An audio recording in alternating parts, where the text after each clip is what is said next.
Transformers, more than meets the eye. Autobots wage their battle to destroy the evil forces of the... Hello everybody, this is Toys R Us, and for this special figure showcase we're going to be looking at the Japanese exclusive 1987 Autobot Twincast. What we're going to do with this video, we're going to unbox him live on here so we can have a real detailed look at him in both modes. Before we do that, we'll have a look at the amazing packaging and the brilliant artwork that's on it. We'll do some comparisons with him and his original self, which was obviously Blaster.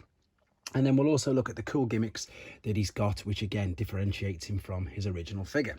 So I've got to confess, I am really excited about doing this with you guys. I've literally just got this from the unboxing video I did earlier, and I've never seen one of these in hand. I've wanted one of these for so long, and I was lucky enough with a payment plan to get one. So let's have a look at the box.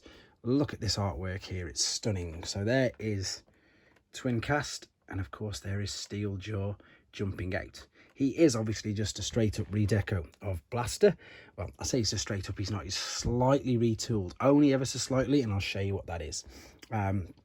His number reference is C116, which was Cybertron 116, and this came out, as I say, in 1987, which means that it came out at the time of the Headmasters.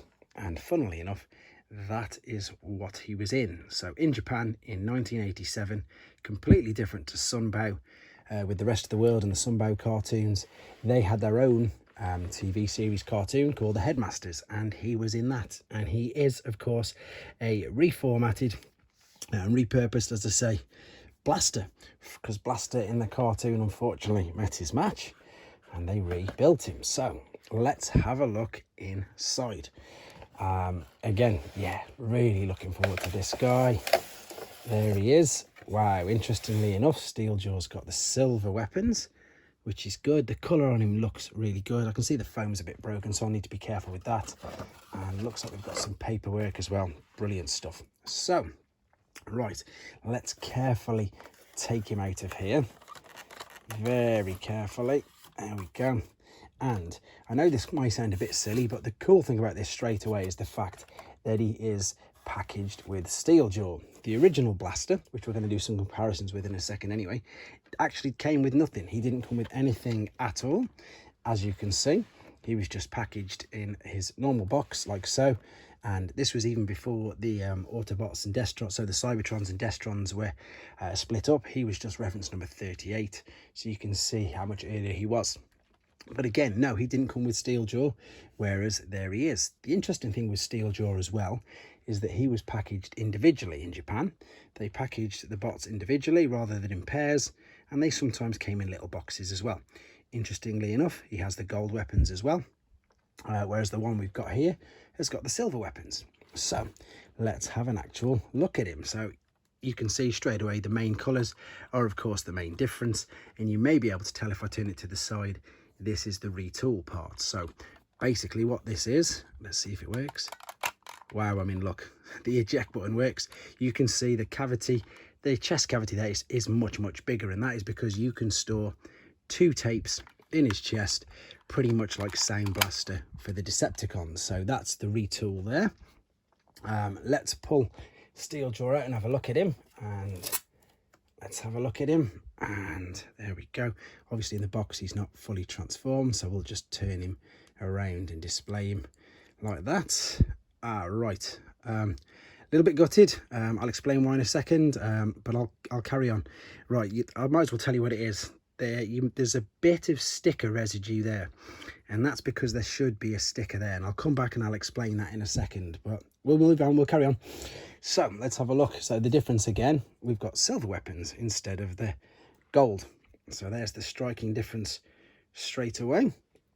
And also, of course, his Blaster is completely different colour.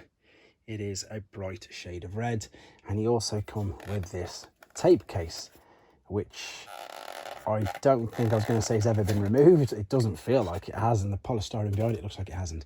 So of course we can just put the cassettes in there. Brilliant little additions there.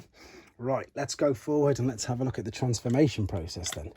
So as I say, it should be exactly the same as Blaster, and I'm going nice and careful for obvious reasons.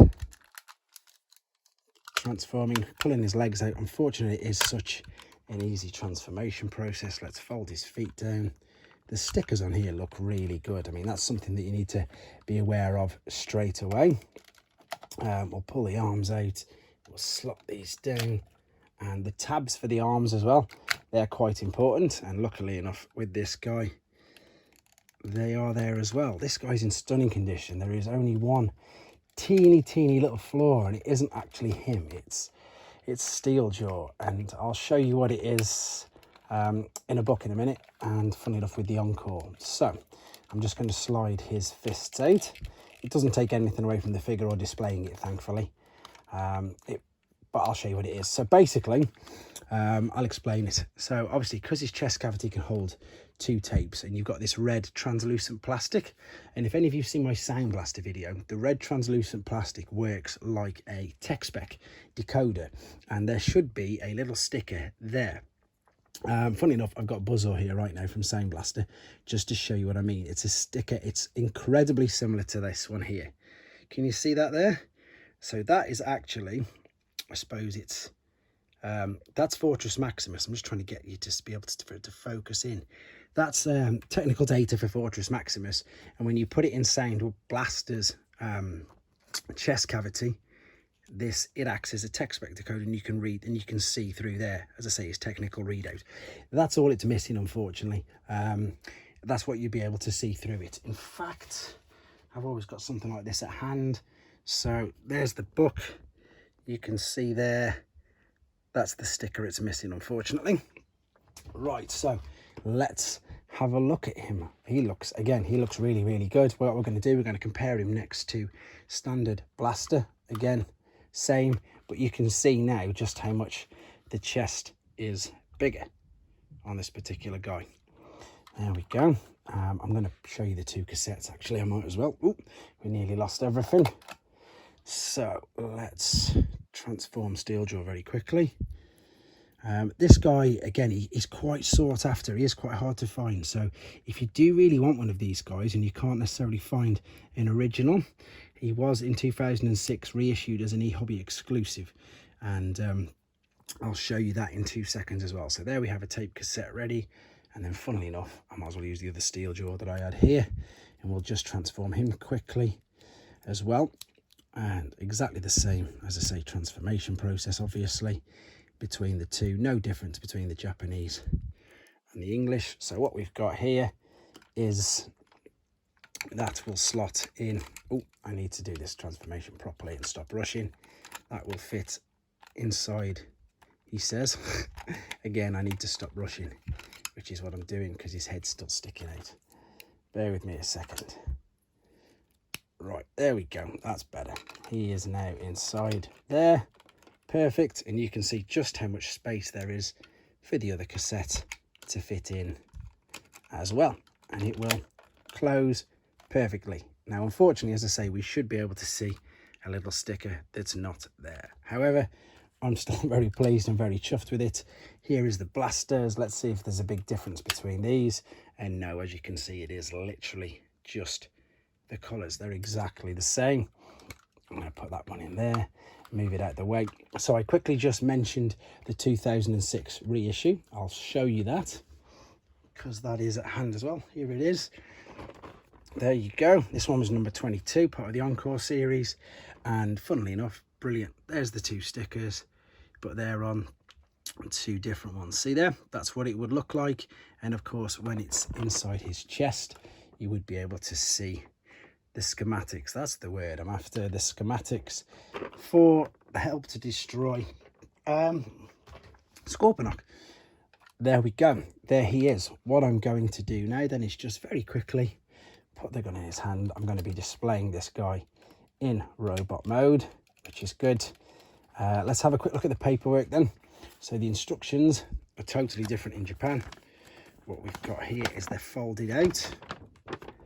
So you've first and foremost got Blaster twincast instructions there, and there is of course Steeljaw, and then you've just got obviously there it says you can put the cassette in that little tape box, and there funnily enough it's mentioning as well the schematic sticker that it is missing. But there you go, guys. Oh, there's one more flyer. I know people like to see these. This is a mail away flyer. I've seen this before. And there you go. It's for mail aways, Warpath, Cosmos, and Dirge. And there's a very, very cool watch there. It looks a bit like Punch and Counterpunch, doesn't it? And there they are, just to mail away. Very cool. So, I hope you enjoyed looking at him. I hope it helped you, if you will, your decision if you wanted to get one for yourself. And yeah, there you go. There he is, the 1987 Japanese exclusive Twincast. Thanks for watching, guys. Thanks for watching. Like and comment, and don't forget to subscribe.